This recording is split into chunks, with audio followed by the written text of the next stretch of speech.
Have you ever felt like you're giving your all but getting nothing in return? You listen to her stories about other guys, you spend time with her, you support her when she's down, but in her eyes, you're always just a good friend. Why does this happen? And most importantly, what can you do about it? Today, you'll uncover the truth that will not only help you understand why you're in the friend zone, but also give you the tools to break free from it once and for all.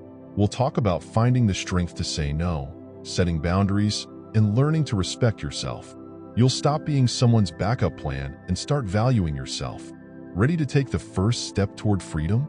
Then stay tuned, because this video could change your life. The friend zone is a trap, but not for friendship. It's a trap for your energy and time. Its essence lies in one person giving everything while the other takes without giving anything in return. You help, you're always there. You solve her problems. But the moment you try to take a step forward, she pulls away. Why does this happen? It's simple.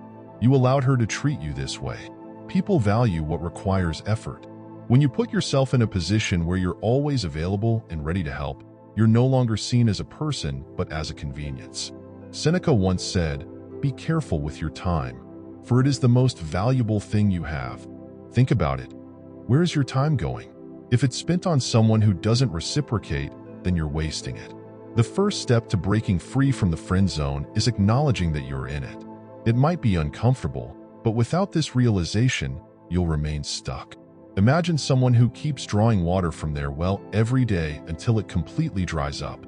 What happens then? The person taking the water will simply move on to another source. Your energy is that well. If you keep pouring it into someone who doesn't value it, you'll drain yourself. As Epictetus said, "Take care of yourself as if you were the most precious gift." Accept this as a wake-up call. Why do we stay where we're not valued? The answer is simple: fear. You're afraid of losing her. You're afraid of being alone. You're afraid that without her, your life will feel empty. But the Stoics taught us that fear is nothing but an illusion. Epictetus said, "What you fear losing was never truly yours. You fear being alone, but aren't you already alone?" Being next to someone who doesn't see your value is the truest form of loneliness. Your job is to overcome this fear by realizing that solitude isn't a punishment, it's an opportunity.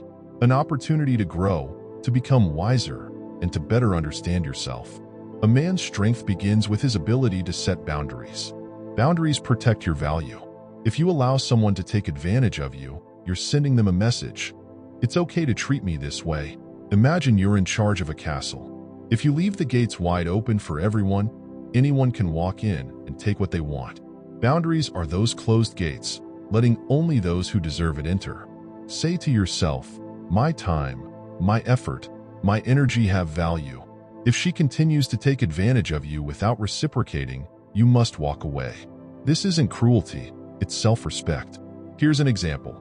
Imagine you're investing money into a business that hasn't shown any profit for years. You keep pouring in resources, hoping for a miracle, but the results remain the same. Wouldn't you eventually stop? Wouldn't you look for a better investment? The same applies to your energy and relationships. If you see that your efforts aren't yielding any results, it's not your fault. It simply means you're investing in the wrong place. Redirect your energy into yourself and your personal growth instead. The Stoics taught us that we can only control our actions, not the actions of others. You cannot force her to love you, but you can decide how to act moving forward. Leaving with dignity is not running away. It's an act of strength. It's the moment you say, "I will no longer accept being a backup option." Picture a chess game. If your opponent makes a move that puts you at a disadvantage, do you keep playing by their rules? No.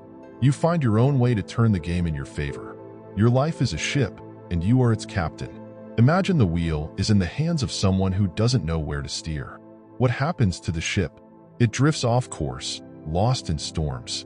If she's keeping you in the friend zone, it means she's not ready to be your partner in life. This isn't her fault. It's your responsibility to take back the wheel and steer your life toward a place where you are valued and respected. Every step you take away from the friend zone is a step toward self-respect. When you leave with dignity, you send a message to yourself and the world. I value myself. This is the moment when you reclaim your worth. Yes, it might be difficult. But every step you take away from being undervalued brings you closer to a life where you are respected. Work on yourself, pursue your goals, and stay true to your principles. People naturally respect someone who respects themselves. This is an unchanging law of life. The friend zone is not the end of the world. It's a lesson. It teaches us that we cannot give ourselves to someone who isn't ready to fully accept us. Remember, you deserve relationships where you are valued and appreciated. This takes effort, patience, and strength, but the rewards are worth it. Start small. Set a goal to become better than you were yesterday. Over time, you'll notice how everything begins to change for the better. If you want to keep growing and becoming stronger, subscribe to the channel. Here, you'll find not just motivation, but actionable advice that can help you transform your life. Leave a like if this video resonated with you, and share your thoughts in the comments. Your story might inspire someone else. Together, we grow stronger.